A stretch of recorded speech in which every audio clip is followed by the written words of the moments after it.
those can be very promising ways to get into the industry. It is like easy and glamorous industry. It is not So, easy. It is so not yeah, glamorous. You can't take the training. You should know this fact that in the creative department, they were all boys, interdependent web of network. so how do you personally judge? I'll say 3 pointers should be checked. A lot of agencies do operate with that model. Like change the brief at the last moment. Full troop is being flown there. They have like maza nahi aaya.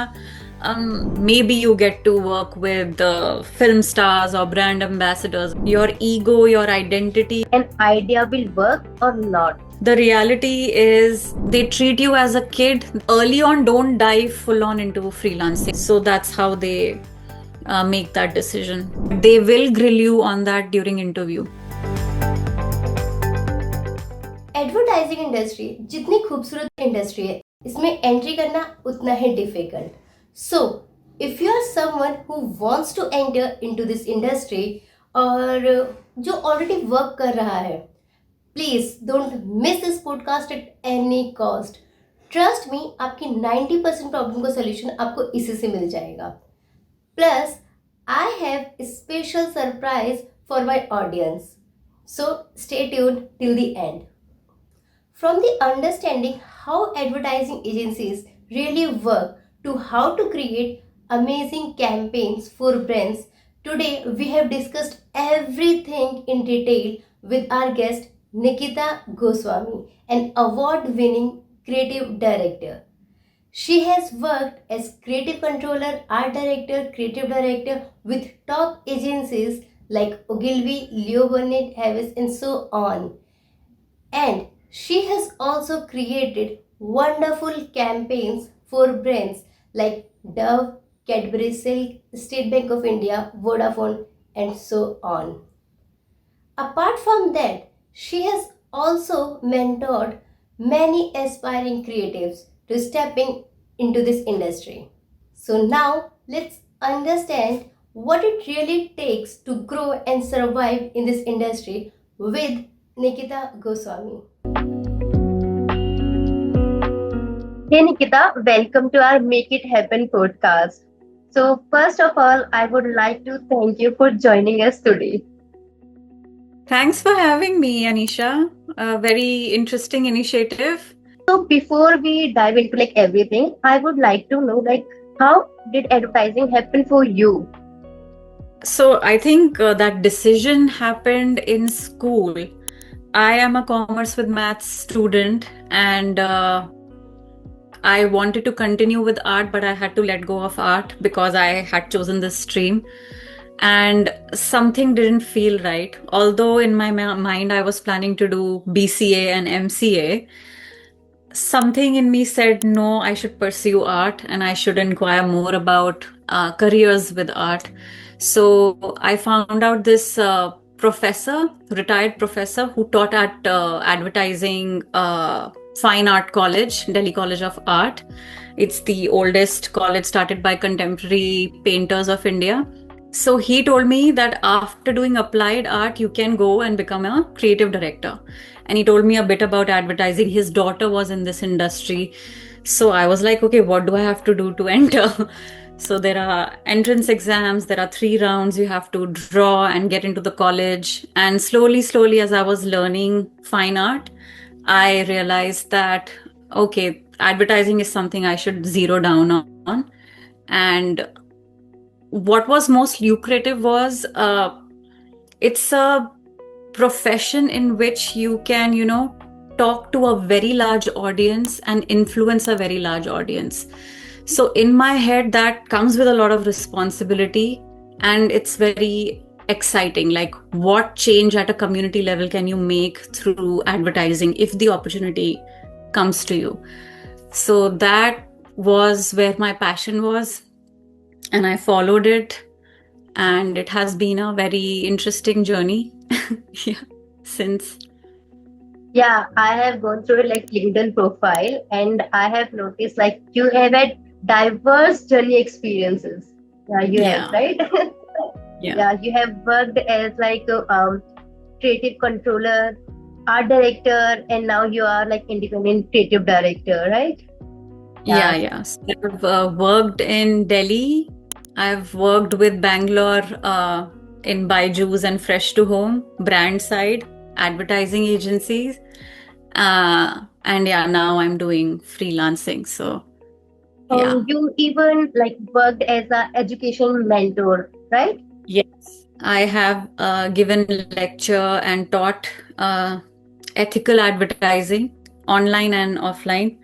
I'm very passionate about teaching, and I have in fact done cognitive behavioral therapy so that I can actually counsel people with deep rooted issues.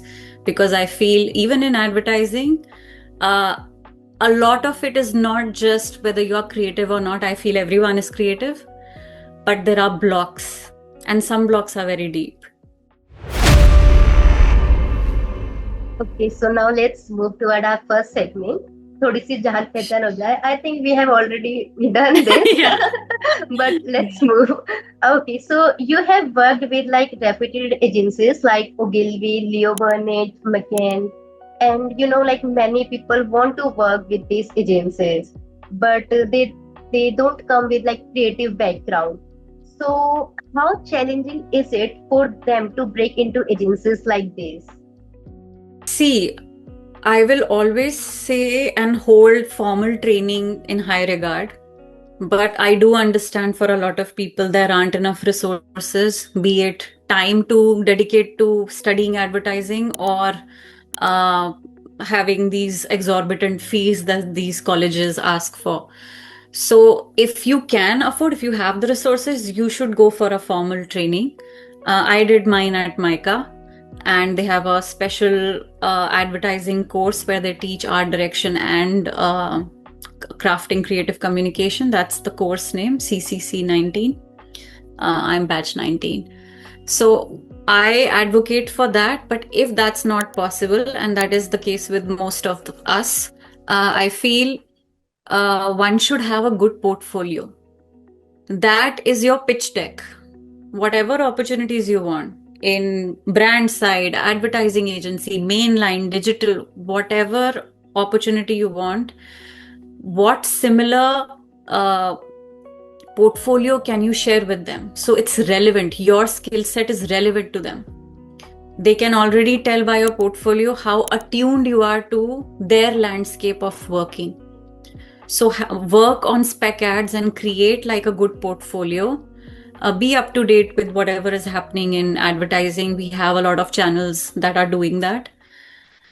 So if you have both these things, you can reach out to people on LinkedIn, schedule an appointment and showcase your portfolio and talk to them about what you bring to the agency. Do a little research about them beforehand. What brands do they work on? Perhaps have some ideas connected to that and share that with them. Those can be very promising ways to get into the industry. Yeah, like there is a boy like on LinkedIn. He created like a spec ad for Leo Burnett, like some brand like Leo Burnett worked on, and he actually got like selected in Leo Burnett. Yeah, and to join as a intern is super easy because nobody pays them. So it's like free resource in a lot of ways. So through internships, you can get in and work there until you get promoted and people see your worth. Okay, so next question, like you know, like many people want to enter in advertising agency because they think it is like easy and glamorous industry. It is not easy. It is not glamorous. So my question, like basically, what does the day-to-day reality of working in advertising agency look like? Like because you have experienced everything. Yeah, so the glamour part is when the work gets selected and it's getting executed, and maybe you get to work with film stars or brand ambassadors who are like popular people in the entertainment industry. But that happens very rarely. And if that is your goal, then you should not join advertising. that can't be a sustainable goal to have, because you don't get that many briefs which promise you that. And even if you go through it once, you'll be like, okay, now I'm, I think, done. I don't need to go through the grind again to wait for the next time this happens. So the reality is we show up in chappals and shorts, and there are erratic work hours sometimes. So you have to wear comfortable clothing because there could be an all-nighter. There could be some sudden announcement of pitch, and you have to pull up your socks or chappals, whatever, and just be ready to ideate. And yeah, your brain matters the most. Nothing else matters. It's actually the most, I'll say, non-glamorous. Nobody shows up in formals. It's a very different industry. You burst the bubbles of many people, right? Through this answer. Okay, so our third question, like these days, a lot of people start their career through freelancing. But like you have experienced both the world, like you have worked in big agencies and even as a freelancer. So, like how different are these two experiences are, or like, and for someone who is just starting out, would you recommend freelancing first or going through the traditional agency route? See, freelancing has its own role. I did both actually. Even when I started, I was on the side, always open for projects. Whether it's like a friend who is like starting like a small startup, an online business. So helping them in with branding. Freelancing during early stages can help you push and explore more of your awareness about advertising, which doesn't happen in an agency. They treat you as a kid. The reality is we show up in chappals and shorts, kind of growth and learning.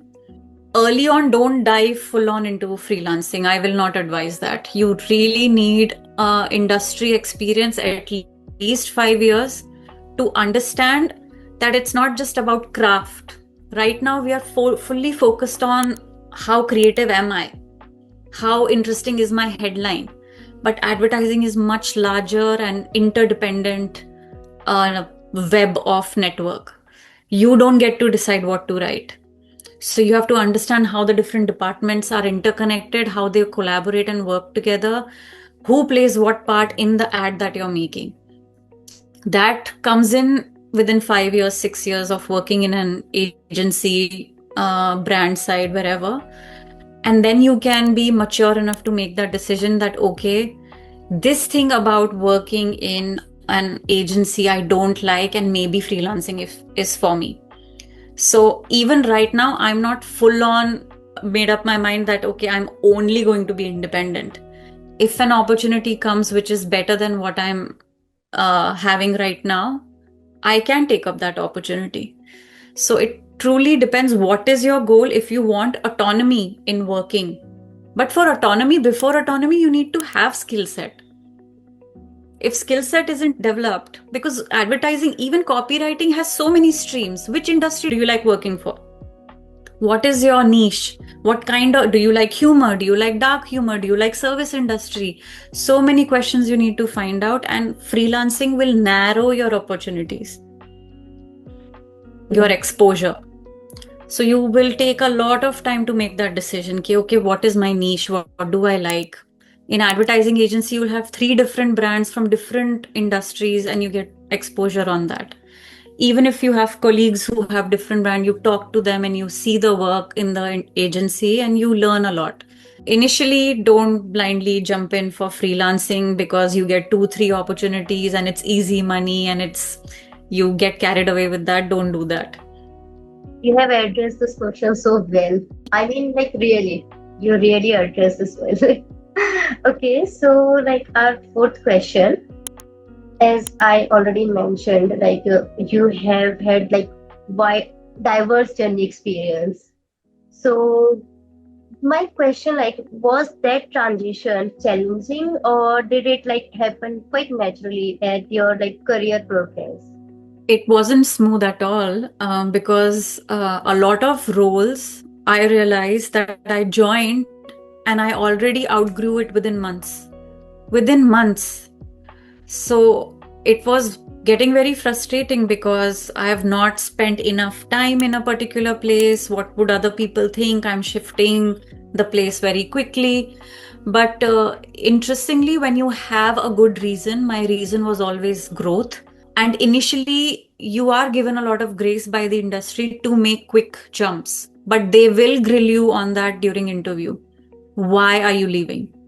And if your answer is very fleeting, like, I don't like it, it's boring, they will not take you seriously.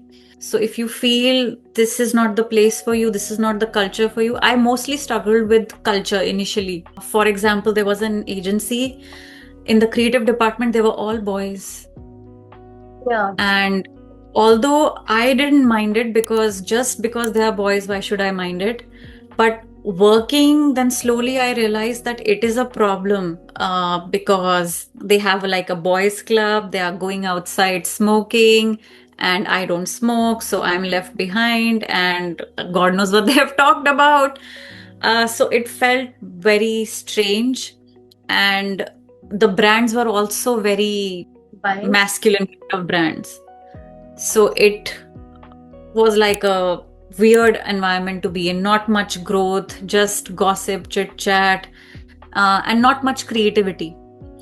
So after doing 3, 4, and my scripts got like through initially. So it just felt like I've lived, like I've worked for 1 year, and this is it. It can't get better than this.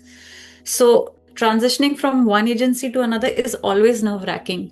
No matter how confident you are so uncertain whether this big decision is going to pay off, or I'm going to regret this. Will they take me if something goes wrong there? Will they satisfy what you're looking for? So it has been very challenging, but ultimately rewarding, because the reason was very clear in my head why I'm leaving and what I want. You really answered this question like very well. Like I loved your answer and your honesty. That was the best part. Okay, so like the people often say like creativity can't be really taught because it comes from like within.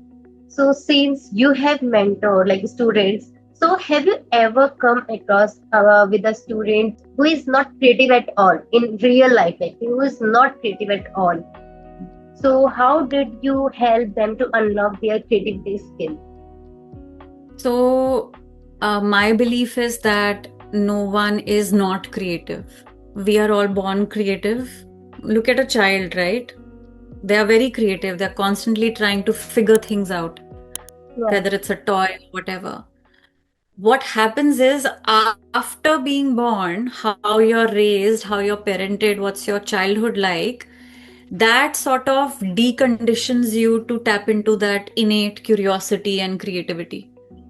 Like maybe a very influential, dominating parent figure in the house, through your paintings, never validated the kind of creativity you showed while you're a child, never invested in paints or these kind of things because of finances, because of whatever. Then child is growing in an environment where this is not valued, so they start suppressing it. But inherently, innately, everybody's creative. So that needs counseling. And what you're talking about is when creative people also go through blocks. See, the issue with creativity is that the problem solving is not a linear, algorithmic kind of formula. The creative problem solving happens when you are exposed to information and you are subconsciously like mulling over it, and unexpectedly the connections are formed and an idea emerges. So that is a very unpredictable part of it. And at that point, if somebody puts stress or forces you to create ideas, you will face a block. But again, it's the fear that is creating a block. So some tips that I can give if anybody goes through creative blocks is, there is this exercise that I really like, and I have also taught this to students. pick on anything that you hate the most. It could be a person, it could be a thing, it could be a routine that you do that you completely hate, like flushing the toilet, menstruation. It could be any crazy thing that you hate a lot. And now you have to sell it. Okay. Yeah. So that change of perspective will really help you understand that the blocks are psychological. You already have some preconceived notion either about yourself or about the brief or about the brand or mera boss kya bolega, that is constraining you. So that has to dissolve. You have to relax, you have to work on relaxation, put yourself in an environment that puts you at ease, put on music that you like, fragrances that you like, go to a cafe with pets, whatever works for you. Once you're in that environment, you then start asking yourself, okay, something that I hate, I have to force myself to write good things about that. That can be a good starting point. To what happens is the logical part of your brain starts to calm down, and then you're forced to think against, you strengthen the other voice, which is less powerful, more flexible, to start speaking. So that exercise can really help in unlocking the blocks. Okay, so you are basically saying thinking good about like something you hate. Yeah, the Yeah. perspective shift, forcing yourself to at least have 2-3 perspectives about anything, can really help strengthen that other voice in your head, which is creative. It sometimes fall very weak. You have worked with some popular brands like Dove, Cadbury Silk, Apsara, Natras, and Pond's, and so on. Right? When you work on any campaign, so how do you personally judge whether an idea will work or not? It's something you learn with experience. A lot of time you'll also realize that even though you know what would work, it doesn't work because client doesn't think like that. So that also happens. What a rudimentary formula to have is that I'll say 3 pointers should be checked. One is it aligned to the brand? Whatever the brief is, suppose it's a product launch, Cadbury has come up with a different flavor. So obviously the highlight of the product should be the flavor because it's a new flavor. Yeah. How are you going to maximize that in your communication? And what is the medium you're taking? Are you taking storytelling? Are you creating a rap song on it?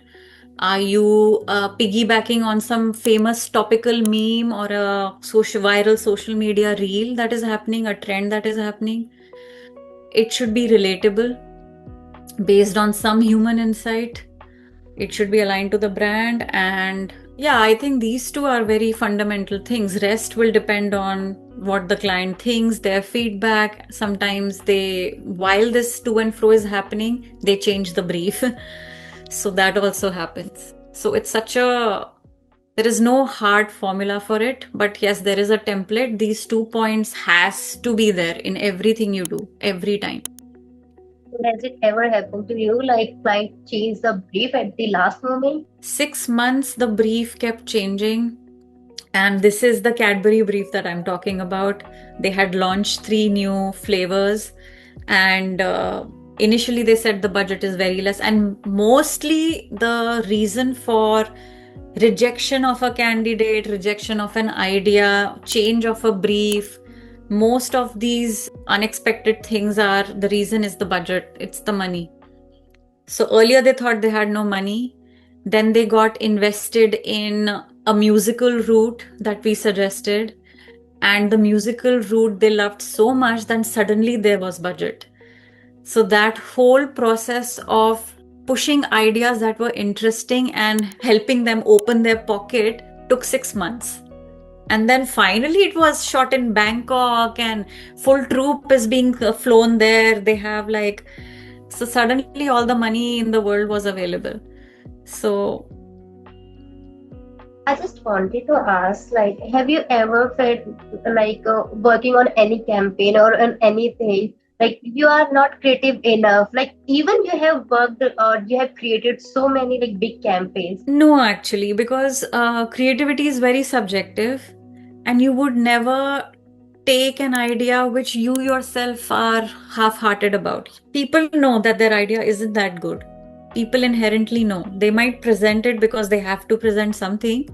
But usually, even in the way you're presenting, we can tell that you're not fully invested in the idea. You don't like it, you're just presenting it.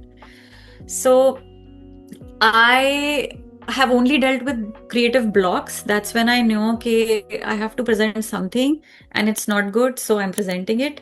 But the excitement you have when you're writing a good idea, that is very telling. Usually it's very accurate. Other people will pick up on it and they will identify the same thing that made you excited about the idea. It's not relevant to the brand, or the brand will have 10 reasons to not do it, but it will be validated by somebody in the team. One thing I have noticed with many creative people, even it happens with me sometimes. It happens. Okay, so they sometimes get attached with their work and or their ideas as a creative director. Like, have you ever come across juniors who struggle to accept feedback or criticism? See, when I told you I have high regards for formal training, this is one of the reasons why I advocate for people to spend some dedicated time in learning the actual process of advertising. Because what formal training does is it tells you that the standards of judging something is very impersonal. It doesn't depend on your personal preference.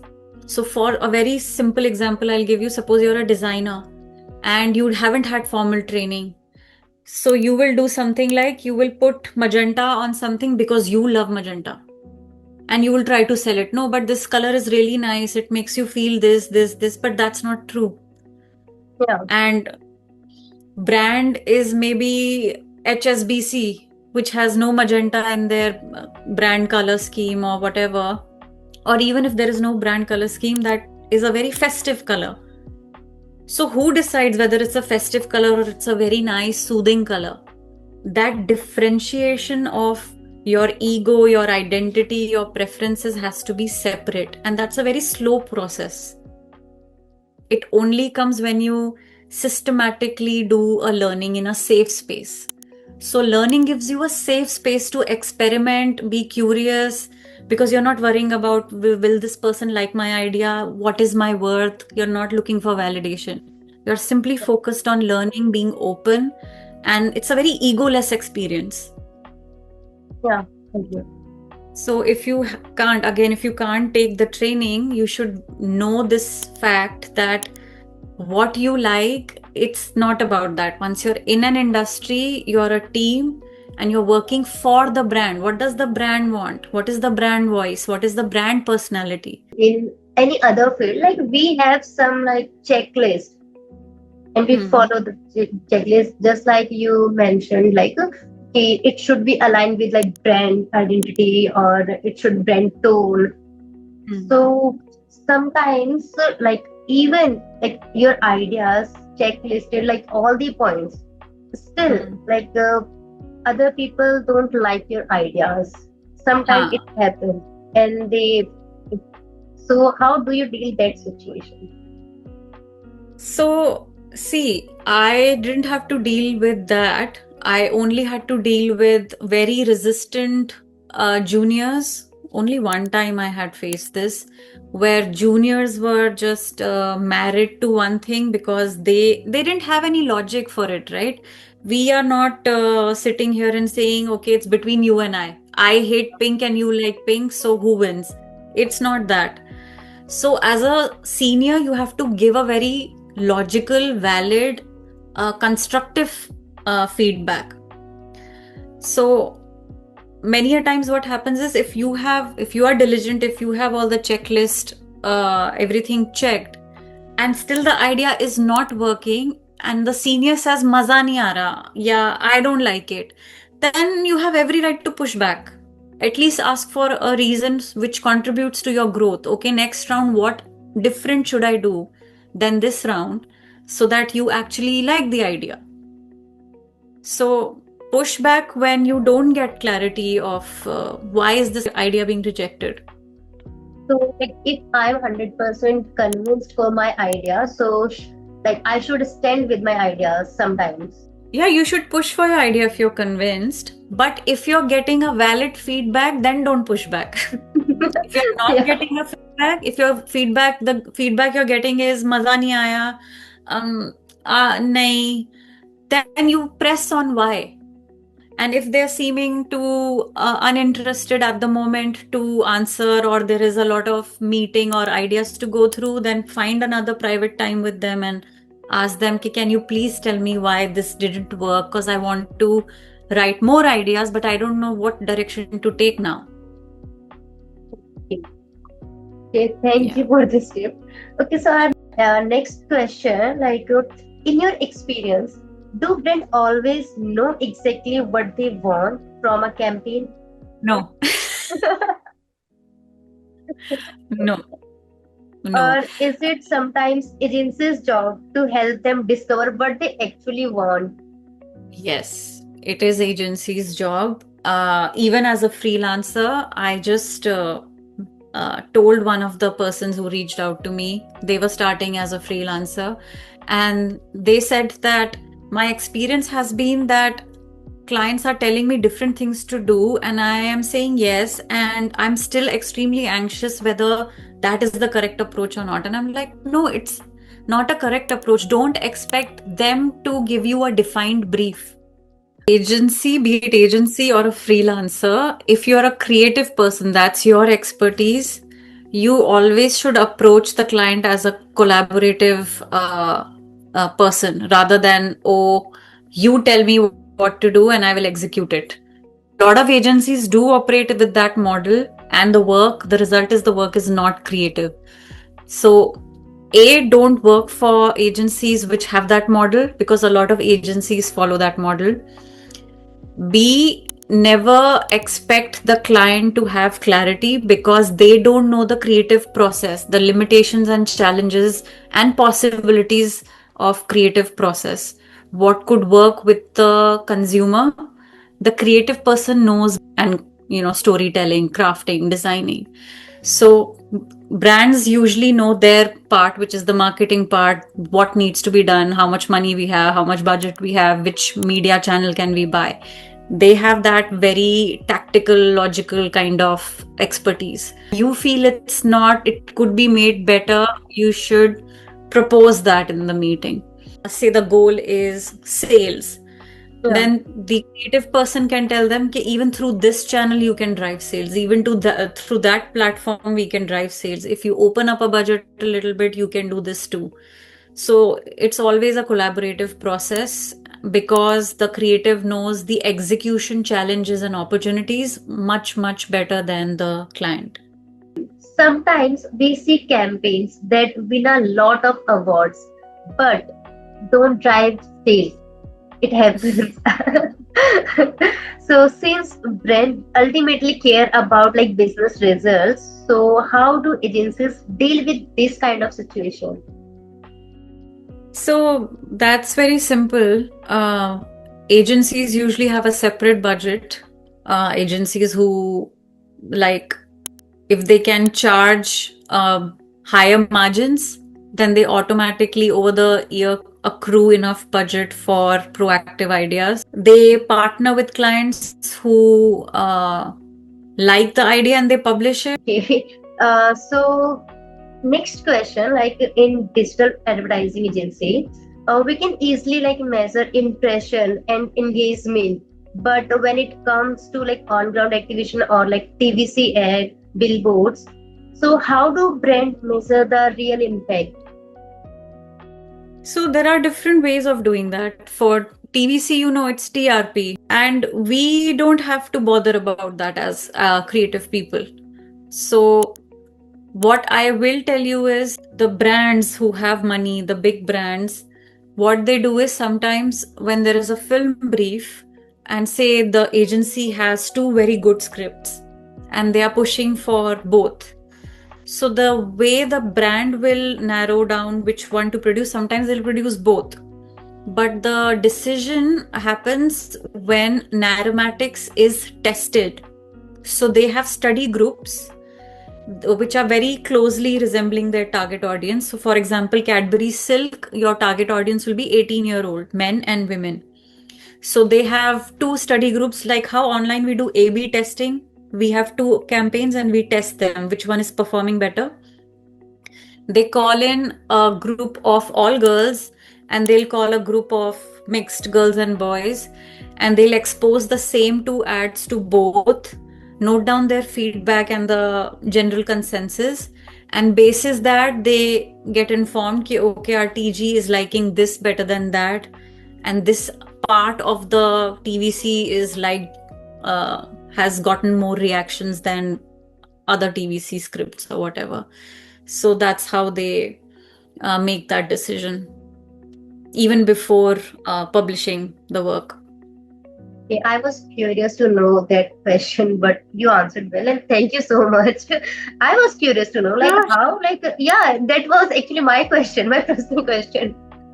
No worries. Okay, so We are usually held accountable for, oh, this ad only generated this. That's their job to test.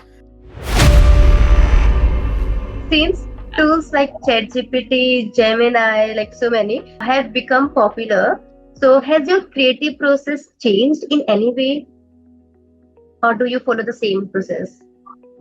So see, for us, our age, our generation people, we are very used to doing it without ChatGPT. And honestly, the very few times I have used ChatGPT, I was so disappointed. They are not getting the main stuff. Yeah. So if you want like a 10-point heading, you don't, even for basic stuff, you can just vomit it out, right? You don't even have to consult. It's just more number of steps, in fact, for us. Than just writing and noting it down on your, notes or mobile or whatever. So for us, I don't think our generation uses AI.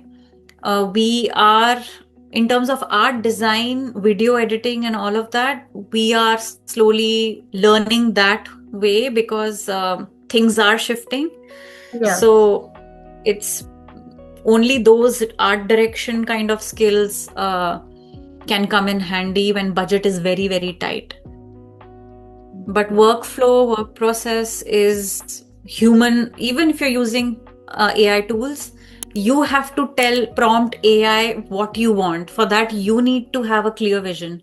If you're depending on the clarity of vision from AI tools, you will be stuck in a loop. Yeah, I agree.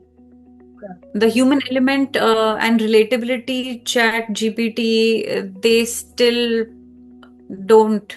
The tools can evolve. They are learning from humans. So depending on the prompts we are giving and the information that is out there, they could evolve and develop more. I mean, I think there's already another AI tool which humanizes ChatGPT language. Yeah. So we are already there. So, but it's not a part of our workflow as of now, but only in terms of when budget is low and very specific projects, it's good to have those editing skills. So can we say like you still use your, like, for writing script or for writing part, you still use your like human brain instead of going for ChatGPT? Yes.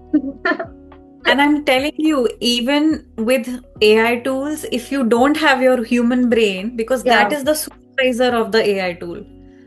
So there is no shortcut. If you don't develop your human brain, you will not be able to supervise an AI tool, and you yourself will become a AI replacement very easily. Because your output and their output will be the same. I agree. Next question, like you have seen creatives working before AI or now in the age of tools like ChatGPT, Gemini, and so on. So, what the major differences do you notice in how creatives think or work like today's? What the major differences you have noticed in their work? So the most noticeable difference, and even before the advent of ChatGPT and people using ChatGPT, we all, like our generation, writers and creative professionals, we saw decline in craft. I think with content writing, uh, we really started noticing that the writers in the main line are coming with experience of content writer, and content writing is very chat gpt, so they have to register the actual message without any long storytelling. Although for long format some brands do very well, but for most brand, if it's a 50% off offer, Yeah. so we saw a drop in the craft since the digital thing picked up, which is around COVID times.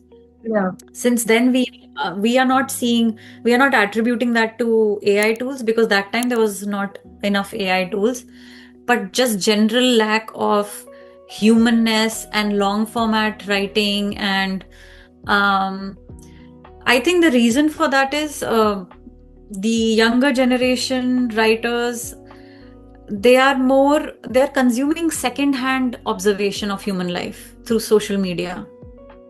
They are Yeah. not going out there and traveling by trains. Some people could be, but even if you are, you have headphones on, you're on social media.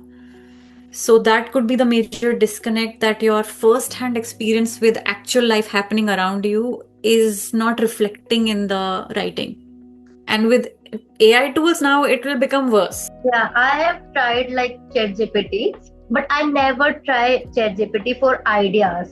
I try to crack the ideas from the people lives. I never use ChatGPT for that things. You can use ChatGPT for ideas to see, it's not a moral debate. If you get a good idea, it's a good idea. It can come from anywhere, even a toddler. So output matters more. But yeah, are you able to get that from ChatGPT? That is completely your expertise. Either you're good with prompting or selecting, screening what the output ChatGPT is getting, building on it. It's still all yours. So, like, have you recently ever come across to any ad, TVC ad that you felt like it is actually ChatGPT? Have you like recently have you come Yeah, I don't remember the ad, but I have also seen a lot of LinkedIn posts which are written by ChatGPT. Oh my God. Basic format they use in writing is, it's not X, it's Y. That's the formula of ChatGPT writing. If you ask it to write about bicycle, it's not just a ride home, it's a journey. That's how it writes for Yeah. everything. So not X but Y, this kind of format.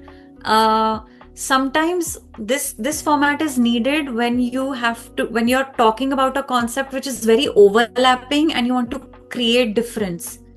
There is similarity, but you want to emphasize that there is differences. But if that is not the goal, then why are you writing this? Yeah. So that's one way to identify that this thing is from ChatGPT. Like bina matlab ke you're writing, it's not this. It's, you can just write it very crisply, right? While take that long route.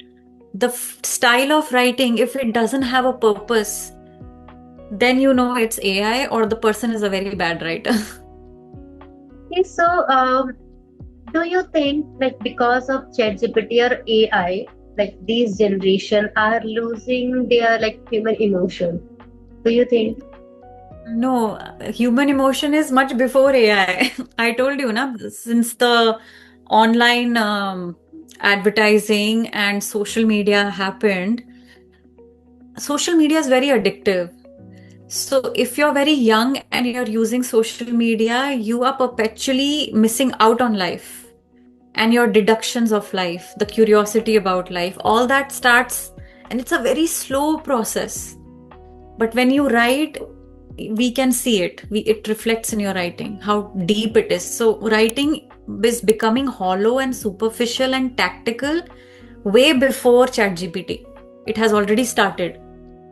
ChatGPT is accelerating it because now those people who are getting second-hand information about life through social media, because they are so tuned out and tuned into the phones, Yeah. they will rely more on AI for creative output. So it's just going to accelerate bad writing. It was already there thanks to social media. Now it's getting accelerated. Even I have noticed like nowadays women are trying to be a AI and AI is trying to be a human. You know, AI is formed out of humans. Yeah. Yeah. So But they literally tested long back, like 1950s. They put two humans, three humans together, and they asked them to solve a problem and think of the solutions out loud. So they recorded the process of the brain in from starting with a problem, arriving at the solution, and they replicated that process by installing codes. And since then, it's getting refined. so like before AI tools become like so much common, what process did you personally follow to come up with strong creative ideas? Because you have worked like before ChatGPT era, so I actually just wanted to know like your creative process. My creative process is very simple. You first have to define the problem because a lot of time the problem isn't defined, and even if they think is defined, you have to ensure from your end that this is closed corner brief or is it open brief? What is it? After the problem is defined, you do your research about Okay. the brand, about the problem, about the TG audience, what kind of lives they are living. In that process, you can come up with a lot of ideas. So you note down the possible ideas that, okay, the TG is one angle of coming up with an idea, that maybe the TG is changing. It's a old product, but we want to bring freshness to the brand. So we are probably showing mother handing down the soap to the younger daughter, or the younger daughter discovering it and really liking it. So you can shift the TG, and that's your fresh idea. You can give a different angle to the product and change the idea. Like, what are the USPs of the product that you're advertising for? So there are many ways of coming up with relevant idea. Once you have that, you narrow it down and then you start fleshing it out. So let's move to our like fourth segment, advice corner. Okay. So when you look at our like young creative portfolios, so what matter more, like the ideas itself or whether it is done for like real brand? Personally, I prefer idea because I want to understand how laterally can your brain be stretched, how Yeah. differently can you think, what's your creative prowess. Even if glimpses of that I can see in the idea, I feel there is potential and it can be groomed with time. But to enter agency and to get jobs, have both. Try to have both, because published ideas also have their own weight in consideration whether you're a good candidate or not.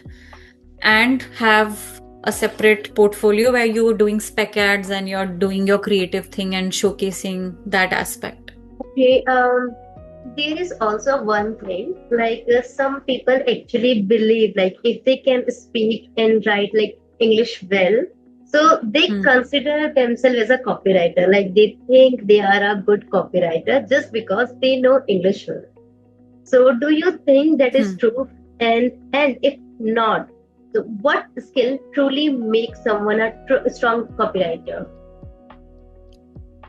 This is very simple, because whoever is thinking that is an idiot. You are working in India, and so many main like big brands are they do Hindi advertising. Their audience is Hindi speaking. Surf Excel दाग अच्छे हैं, Cadbury's कुछ मीठा हो जाए. So only an English speaking person or writer is not going to capture that sentiment of Hindi speaking audience in a very English line. So the English advertising is actually, the scope is very less if you think about it. Your script can be in English, the template, but the dialogues have to be Hindi. So English writing is good. English, any language, learning a language is a good thing. It's a good added skill. But just English, I really don't think so. But I think like in Hindi language, like it has its their own emotion.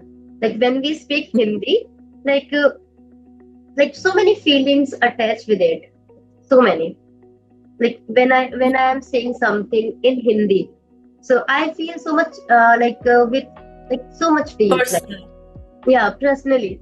And when I Yeah. speak something in English, it's like okay, we are just doing conversation. It doesn't hit that much, like in compared to English.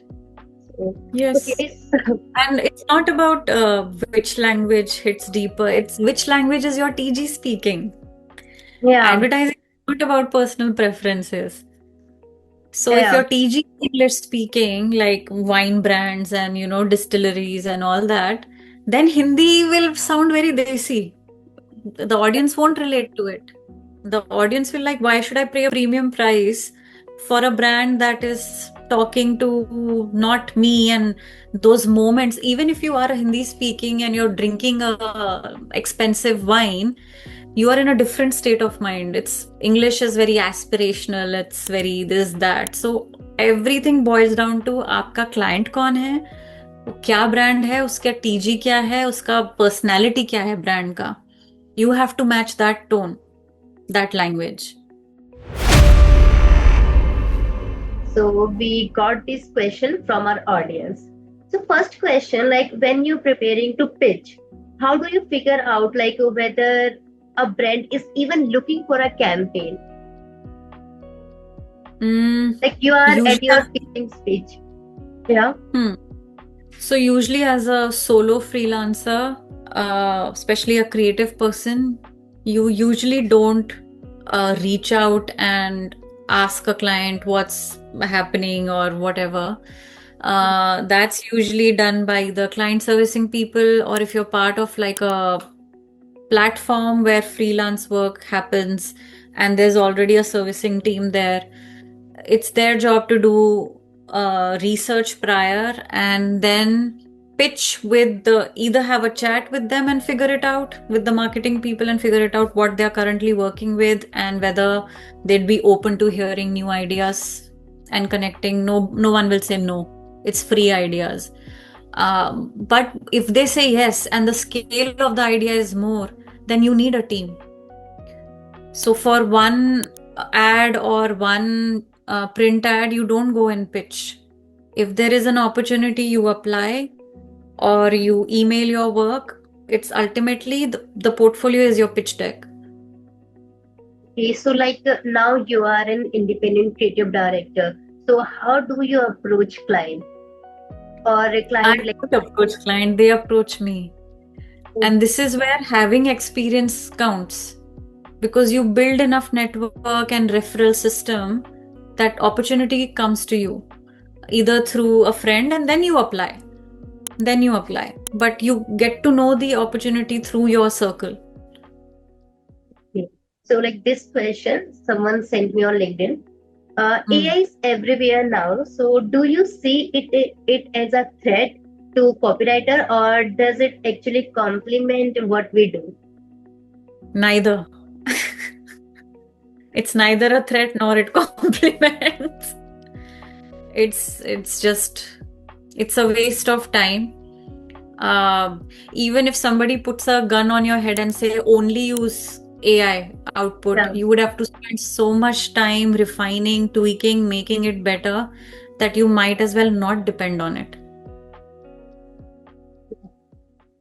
Okay, so like for writers who don't have many freelancing opportunities yet, what are the best way to learn or practice or build up strong portfolio? Take any brand and start doing proactive work for that brand. So create spec ads, Nobody is stopping you. Yeah, and then post that on social media. So Have people comment on it. like nowadays, people are already doing on like LinkedIn. They are creating spec ads and posting and tagging the brand, right? Yeah. Spec ads get circulated even without the name of the original creator, just because the writing is so good. They are not actually released work. I can see and I can make out by the editing. It's very rough.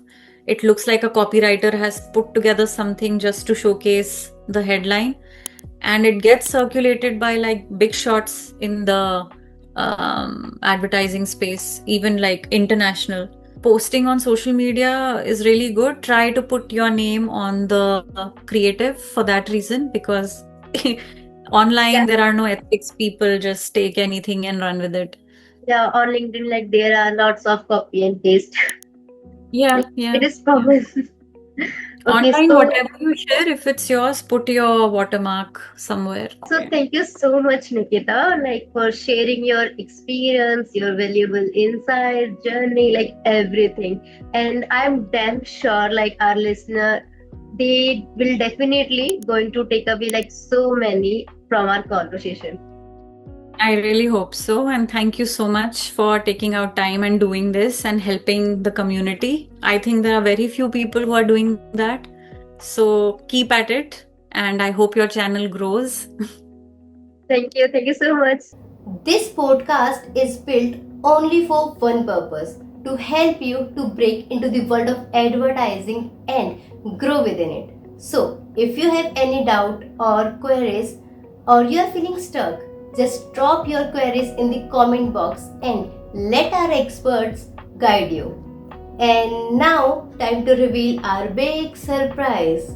You know what? Most creative aspirants face rejection not because they lack talent, but because of their portfolio. Their portfolio doesn't hit the mark and they don't know what the agency are really looking for. So, here is your chance. Drop your portfolio link in the comment section and 3 lucky winners will get a free portfolio review by industry experts.